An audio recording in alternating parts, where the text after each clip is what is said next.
Mike Rosenfeld, and I'm here with Barrett Wolf, CEO and founder of Wolf Co. We're going to jump right into this. Barrett is someone who I've known for going on 11 years. He's a guy who's just like one of those high performers, one of those guys who just never settles and just keeps going and going and going. So enough of me talking. I'm going to introduce you to Barrett. Barrett, tell us a little bit about yourself. What's up, guys? Sorry again for the tank top, but we just worked out. We did a big workout. This guy did good. Happy New Year, guys, also. So a little bit about me. I run a real estate brokerage investment firm here in South Florida, in Aventura, actually. I used to work for Turnberry Associates for about 11 years, which is one of the largest real estate developers in Florida and also the country for the Sofer family. After about year 11, I got the urge. Probably within year 8, I started to have a little bit of entrepreneurial spirit, wanting to do my own thing. I stayed the course because I love the family that I worked for. I have a lot of loyalty and I owe them a lot because they gave me my first opportunity in real estate. So I stayed on board, and then lucky enough, one of the partners, Jackie Sofer, she decided to partner with me and support me in my new venture, which was creating Wolf Co. Right now, fast forward, I think we're close to, this is our 3rd year in business. Thank God, doing well. Kind of focusing on investment sales, land for development, office buildings, retail centers, and then on the other flip side, a lot of leasing on the landlord rep side and tenant rep side in retail and office. We're also starting to focus a little on industrial, and this year we're launching our residential division. So that's a little bit about me. So my work has always been about like helping people step into that next level of success. And in order for that to happen, they have to have this internal drive. You're one of those guys who is insanely competitive. What's your drive? What's your reason for being competitive? What's that all about for you? Oh, I was just talking to Mike about this morning. So truthfully now, my drive is my family, my kids. I grew up, my mom, sorry, I'm going to cry when I talk about this, but she gave me everything. Sorry. You're gonna have to edit this. I'm not editing this. So my mom was a single mom. My dad had some unfortunate events in his life for whatever reason, and my mom raised me as a single mother for a long period of time, and basically she sacrificed her whole life to make sure that I'm where I'm at today. She gave me everything. So before, of course, I had my family, my lovely wife, and my 2 children. I'll talk about that drive, but this drive is like a different drive. I look at them and I want to give them opportunities, and I grew up, again, with a single mom, not very much, and I'm trying to give them everything that I didn't have and show them the world. So every day when I wake up, some days like normal people, like I tell all the people that work for me, I'm a normal person. Just because you see me and I'm extremely motivated on top, there's days where I wake up where I don't want to go. So how do I get myself going? I just put in my mind, I'm like, number 1, like I can't let anyone down. Number 2, I set goals for myself. And I'm like, if whatever goals that I write, and I typically, because of Mike also, these are some of the things that he taught me to do, which is I write short-term, mid-term, and long-term goals. So I just say to myself, and I hold myself accountable. If I want to achieve that goal, for example, I want to do $1 million in investment sale revenue. How am I going to make $1 million if I'm sitting in bed, or if I'm being lazy, or if I'm not getting out and I'm not active? I'm basically not being accountable to myself. So that's number 1, what keeps me on track. And then the second thing, like I told you, is my family. Like I look at them every day and I basically say to myself, I want to give them the best opportunity. I'm not going to let them down. And that weight is another driving force that pushes me. Then go back to like a childhood. Ever since I was a little, I was telling Mike this, like my mom always put me in environments around, like we didn't have much money, and my mom would put me in the best schools around all these different kids and influences, and they all were successful families that had money. And I grew up being around it all the time. And I was like a young kid, I'm like, oh my God, like this fancy car, this house, like of course these materialistic objects, and kind of I saw my mom working 3 jobs just to get us by, and I'm like, I want to be that guy. I want to be able to take care of my family, my mom, everyone, and kind of that's always been inside of me. And basically I hate being second in anything that I do. I cannot stand it. It doesn't sit with me well. I believe that if you do anything in life, you do it to be the best. If you're not going to be, and there's different measuring tools to be what that means, the best. Sometimes in sports, like if you're playing football, it's winning the Super Bowl. If you're in tennis, it's winning a tournament. There's different, but being the best at something doesn't always have that, whatever you want to call it first. So if you're working in a company, maybe your goal is to do $5 million in revenue. If you hit that goal of $5 million, to me, that's being your best. You set a goal, you work your butt off, and you got to it. Now, if you get to 7 million, then guess what? Like I was talking with Mike about this, it's like you set a goal for yourself, in my opinion, is one reason. If I set the bar high, like for my employees, if I set the bar high and I say, I want you to close 5 deals this week, this month, okay? And they say 5 deals is crazy. And I'm like, no, it's not. You can do it. Follow the guidelines that I tell you, and you can get to the 5 goals. And they say, oh, it's crazy. The worst case scenario that's going to happen is that they're going to push themselves as hard as possible, learn to do great things, and maybe they get to 4. But 4 is better than 0, and 4 is better than 1 or 2, and maybe they're going to get to 7. It's very Bill Belichick of you. Yeah. And I tell people all the time, several of the guys I've worked with played for the Patriots and under Bill Belichick. And Bill Belichick was once asked, you have 53 guys on your roster, and each of them have different motivation. Each of them aren't as hungry as the other, and not all of them are as smart as one another. So how are you coaching 53 guys when they're all like on different playing fields? And his response was, I set my bar very high. I coach the smartest person in the room, right? And all the other ones can look at that and say, I don't think I can ever get there. And if they're not willing to do the work to get there, then they don't belong on his team. But if they are willing to do the work to get there, even if they end up down here, you have a mindset that's going to be better than the competition. And that's why for so long the Patriots were on top of the NFL. So I hear what you're saying. Even if they don't hit that 5, they're at least discovering things about themselves. They're learning, they're growing, they're pushing each other. 100%. What are some of the challenges you have in terms of operating at your best? So, of course, we're in the middle of a pandemic. I was having this conversation, so I start with that. It's like every small business, medium-sized business, large business right now is going through a difficult time because business is down because of this pandemic. So I would consider that a big challenge. What I tell my staff is, and this is how I live my life too, I live for challenges. If there's no challenge, then there's no fun in anything that you do. So I've been in my real estate career, for example, when I got into real estate, we were in a market crash.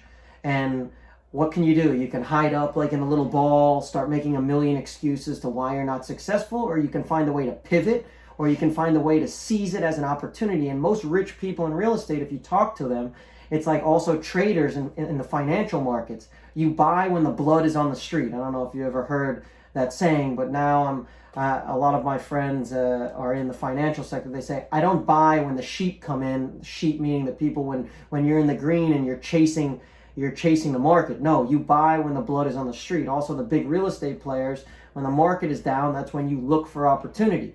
So although this is a challenge, this pandemic, I look at it as an opportunity for me as a smaller business who's trying to, like, my biggest challenge is I'm Wolfco. And my goal is to build Wolfco into the #1 brand in South Florida, then in Florida, and then expand to the rest of the country. And right now what I'm doing is I'm competing against, if you don't know real estate, it's the CBREs of the world, which is like the Mercedes-Benz of cars, and Cushman and Wakefield and Colliers, all these big names. And I'm a smaller brand. He's putting them on notice. That's what he's doing right now. That's exactly what I'm doing. I'm coming for you. This is clear. But basically, all jokes aside, but it's not really a joke, is that I'm a small fish in a big pond. It's kind of like the example of, I don't know, you go to school here in South Florida, you're a football player, and you're the best player in Boca Raton and in Palm Beach County. Then you go play at Oklahoma, and you're on the national stage, and you're playing against all the best players. So it's the same. So how do you adapt to that? So for me, it's by following true core principles, setting goals for myself, and keeping my eye on the prize, which is one day at a time. I cannot climb Machu Picchu in one day. I have to continue to build every day, and I have to be better every single day. And yes, sometimes I'm going to climb up and I'm going to trip and I'm going to fall down the mountain. That doesn't mean that I just stop climbing. It means that I learn from my mistake. I know exactly where that spot is that I fell, and I just go around it. Or I come up with a way to get beyond it. I don't ever quit. That's the number one thing. Or you build your strengths to be able to get through it. Exactly. Or you continue to revolve around your strengths, because every single individual inside of us, I'm a firm believer in this, has unbelievable power and tools that are just sometimes not utilized, because this is what prevents us. And also my work with Coach Mike has also helped me to, through all the years, I've known this guy for so many years. So off and on, just like even as a friend, words of advice and wisdom that he gives, it really, really helps. Because the mind is a very powerful tool. Your breathing is a very powerful tool. Like challenges, for example, every single day in real estate as a broker, and anyone who's a broker out there who's in insurance or is in sales at all, you realize that a lot of times things don't go your way. A lot of times you're this close to closing a deal, and the only time you ever get paid, if you're getting paid on commission, is if a deal gets signed. So you could be this close, and then, I don't know, something happens. For example, I had a deal that I was working on for 7 months. We were about to sign the lease, and unfortunately the principal of the company got sick. And there's nothing that you can do. Well, let me ask you this, because there's a lot of people who are watching this who I'm sure can relate to the challenges that are there with COVID. But I just take what happened specific to that deal to the side. When that person got sick and your 7 months investing in that sale fell through, what was the feeling you had? So I'll tell you, and you can talk to the people that work for me. 3 years ago when I first started the company, or 5 years ago, I would have been going nuts. I would have been very upset, stressed out, worried, upset because of all the time. But I realized that I can't put my energy towards negative things. That's out of my control. The fact that he got sick is out of my control. So what I did was, and what I do is I say the following. This is for every real estate deal where this happens. If one door shuts, another door is going to open. It wasn't meant to be. The deal wasn't meant to be. There's a better deal around. And guess what happened in the story?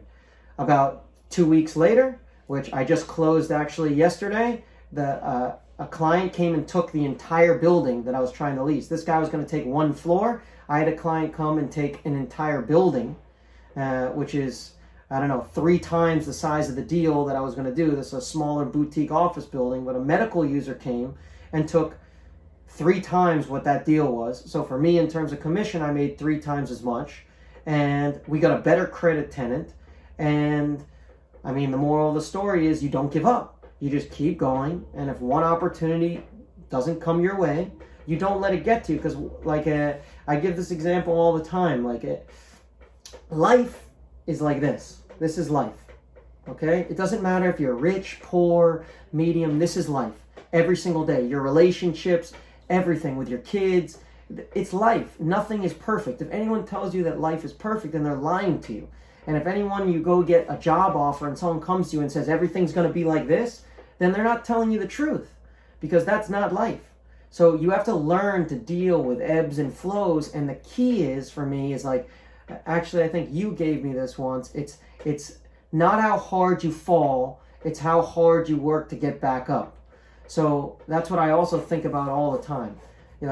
Falling is falling. And he says this all the time too, which is basically as long as you can lose, as long as you learn from the loss.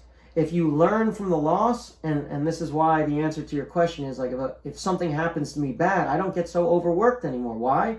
Because I've already had it happen to me 1,000 times. And guess what? I'm still standing here. I'm still growing. I'm still getting better. And all of these bad things, I don't consider them bad things. I actually think that they're great things, because they help you to grow. If you can't grow, what are you? That's why, and I was telling you this morning, I often say, when it's time to go do something, even if I don't want to do it, I always respond saying, all right, let's dance. And the reason I say let's dance is because when studying flow state, we learned that anything that we see as negative, if we're seeing it as negative, we've already formed an opinion. And that opinion is creating a feeling. So when there's something negative, essentially what happens is we tense up. And when we tense up, our breathing becomes short and shallow. And when our breathing becomes short and shallow, we're not getting oxygen in all of our cells and our organs, and we're not able to think as fast and perform as well, right? Yep. And so instead of seeing anything as negative, we realize that music is always playing. Like, life is music. Like, there's always a rhythm to life. Some days it's raining, some days it's not. It's up, it's down. That's the ebb and flow. And what happens is when you start to judge your life because you don't like something that just happened, you might be right in not liking what just happened, but you're going to be right at your own expense. Because what's going to happen next, you're not getting that deal, you're right to be pissed. And now you're pissed, you're tensed up, and you're going to have a bad day, a bad weekend, your mindset's not going to be strong. So you're right not to be okay with it. Or you can be like, you know what? Let's dance. And when you dance, you are okay that it happened. And the only reason you're going to be okay with it happening is if you can truly extract what the lesson is. And if you cannot extract the lesson, then it's just theory. But if you can, and then you take that lesson and you apply it, now you're freaking dancing. It's no different than two football teams playing. It's supposed to be a sunny day. Both teams plan to play in the sun. The rain comes in. One team is like pissed because their whole playbook is out the window. They're not dancing. They're that guy on the dance floor who's like hearing the music and they're in their head, self-conscious, like, and they're not free. The other team is like, it's raining, and now they're dancing, and they're playing fast, and they're playing with enthusiasm. That's what you're saying, right? 100%. Yep, 100%. I mean, it's to me, life is perspective, and work is perspective. Like, I was just talking to him today about something, which is like on social media, you see all these videos and things of all this waste of time that you just watch, and all the people like Mike. Or every day too, I try to post a video every single day of this pandemic to get people motivated. It's like, these are not being widely seen or spread to help people. So it's like, it's perspective. It's what's important to you. And like what Mike, the example Mike just gave, if you're in the mindset that basically you've been taught, and I think it goes back to this. It's like, number one, you have to have the core principles, like in the Bill Belichick example. All of those players, the reason why they can perform under pressure is because they've been taught. That's it. It's not innately inside of them. They've been taught under his method, and they all buy into it. It's not like, and they don't get paid as much. And why do you think they don't get paid as much? Because those individual players are more concerned about winning, being part of a team environment, and also better, like, look at them. Look at all the Patriot players that go to other teams. For example, the Dolphins this year. Like, they have all the Patriot mindset, and now they're like this. Yes, whatever, there's other players that are not paid, but I guarantee in that locker room, that mindset, even the coach, it's like, whether you hate the Patriots or not, that's the culture. And all of those players, you can tell, like, they'll have your back. Like, that's the bottom line. They're not concerned about money, partying, cars, fancy things. They're cared about winning football games. And those things are a product of that. And it's a product. But it's like, but it's not the goal. It's not the goal. The goal for them is, and also it's like, it takes I don't know, to work for me, for example, is not easy. Yes, you reap to be around you is not easy. It's like him today. He came over to run. I'm like, you need to download the app to run. I want to check your time on running. He's like, why am I going to download that app? I'm like, because we need to start tracking your times on running. It's the only way to hold you accountable. Now, the reason why I'm like that is because I want to see this guy start running fast. Like, I found the love for running. It helps you become, like, even if you don't like it or not, it holds you accountable. He could have said, no, I'm not downloading the app. I'm just going to do my thing. You know what he said? He said, which app do I download? When do I download it? And I accept the challenge. So there's two different mindsets. It's either like, you can use guys like me to make yourself better, or and it's not just me, if there's people in your life, either bosses, supervisors, your wives, your husbands, people that are trying to make you better but set a high standard, and you're running the opposite direction, all you're doing is hurting yourself. If you're sitting there and you have someone in your life that can help you, that maybe is intense, maybe they're different than the way that you live your life, maybe they're extremely intense, maybe they're type A personality and you put yourself in a box, which also I think is, this is a whole nother conversation, but I think it's BS, because there is no such thing to me as type A, type B, type C. It's like, you are what you want to be. If I want to be lazy, I'd be lazy. If I want to be great, I'm great. If I'm poor, how many stories, guys, do you read, like Jeff Bezos, the richest guy in the world? He didn't come from a rich family. He didn't come from anything. He went to a public high school. The guy's the richest guy in the world. Why? Yeah, he came up with an idea, but people would say, oh, you can't be anything. You're not, let's talk about other stuff. Like he's a Latin person living in the United States, and look what he's done for himself. And it's like people would say back then, oh, you can't do that. It's impossible. There's no opportunity for you. You're not able to do it. You don't fit this box. Screw the boxes. There's no boxes. What the box is and what this guy's unreal to help you do is and what I'm trying to do every day is help people unleash all the strengths that they have and stop with the excuses. Like that's the most important thing. As soon as you say one excuse, if you wake up in the morning and you say, and maybe, like for example, your back hurts. Maybe your back does hurt. Don't say it. Don't think it. Don't do it. Figure out how, maybe you just have a foam roller. You roll out your back and you say, I'm going to work out today. I'm going to go for a run, or do what you can do. And each day you try to be better. Work the same thing. I want to touch on the labels thing. So I went to rabbinical school for a period of time. And that's a whole conversation. I mean, that was kind of just trying to find myself, and I knew I wanted to do good things in this world, and I thought maybe it was through that method that I would be able to do that. But when I realized that there's other ways of showing up strong in this world and being a light into this world, I pulled away from religion, but I started studying more philosophy. And the first philosophy I started studying was the Tao Te Ching. The Tao means the way. So Tao, the way. The Tao Te Ching is the second most read book in this world. It's written by Lao Tzu, and essentially, what it is it's like a philosophy for life. But what they refer to as the Tao is just kind of like the way the world flows. The way the world flows, the way the world works, right? So like some people call that God, some people call it the universe. They refer to it as the Tao, but they're not naming a deity or a God. They're just talking about a process of the way the world works.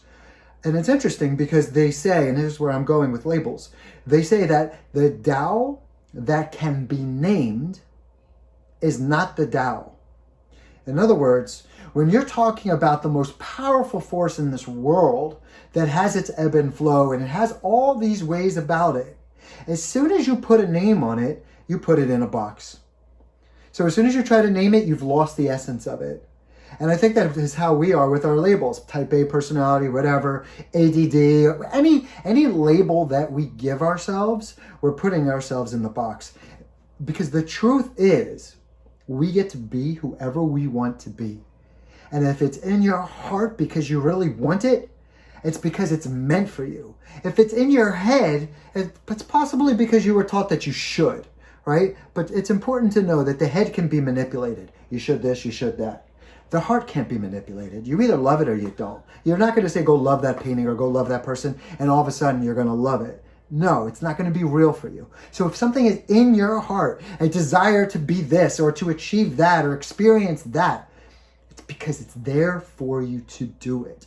Then the question becomes, in order for that to happen, who must you be? Who must you become? How must you think? How must you wake up? What are the habits and rituals that you must create for yourself? What you were saying earlier is everything. If you don't have a strong network of people who are success-driven or a mentor or a coach, that's what this room is for. At present, we have close to 500 people in this group. You guys are all committed to your own success and to motivating one another. This is a community. I'm welcoming with open arms, and I'm hoping he'll take a leadership role in this community. Barrett, would love to have you share each day your wisdom, your knowledge, your motivation. Before we sign out, what would you say if there was a billboard with Barrett Wolf with your face on it? What would the message on that billboard read? What's your message to the world, and why? My message would be, always believe in yourself and never give up no matter what. And the reason is because exactly what you just said. My mindset is anything, we live in the United States of America. This is the greatest country on the planet. We live in a free world. We're able to do whatever we want. If you have your health, it's the number one blessing in the world. And each and every day, exactly what you just said, you can be anyone that you want to be. It's all how badly do you want it, and it's all about how you set up your day on a daily basis. And I believe firmly that there is no, the reason why I started my business is like in brokerage, for example, there's no ceiling. I believe in life, for an individual, there is no ceiling. The sky is the limit. You can do whatever you want to do. So I encourage you guys to tune in. I encourage you guys to seek out and find someone like Coach Mike in your life, a mentor, someone you can talk to, someone who can give you advice. Or each other. Also, it's like the biggest thing is surround yourself, like what Mike said. Like I tell my 15-year-old son, surround yourself with people that bring you up. Don't surround yourself with people that bring you down. And the definition of that is very clear. Like the greatest thing that you could do is have friends, and your true friends are the ones that reach out to you, congratulate you on your successes, tell you the truth, which the truth sometimes hurts. Tell you the truth when they see you going a little bit down, or something's happening that they see that's, I don't know, a lot of people, like I see in life, a lot of people stop talking to friends who call out things in other people's life. It's like, you have a glass box. Don't live in a glass box. That's the number one thing. Like, be accountable for yourself, be open for yourself, and be open to listening and taking advice. Like the number one thing in my life, and Mike, when I was talking with Mike about this earlier, is if someone tries to teach me something, it doesn't matter what it is, who they are, where they come from. Everyone has their own individual experiences. You can't have the same experience as someone else because we're all individuals. So they know things that you do not know. So you need to listen, and you need to always listen. Like that's why my mom, or I don't know, someone used to tell me, like, that's why God gave you 2 ears and 1 mouth. 2 ears, or maybe it was you, so that you listen. Just continue to listen, because the more you listen, the more you learn, the more powerful you can be, and the more it'll help you along your path. So thank you, Mike, for having me here today. Thank you guys for tuning in. And Happy New Year, and look forward to sharing some more stuff with you guys. Thanks, Barrett. You got it, man.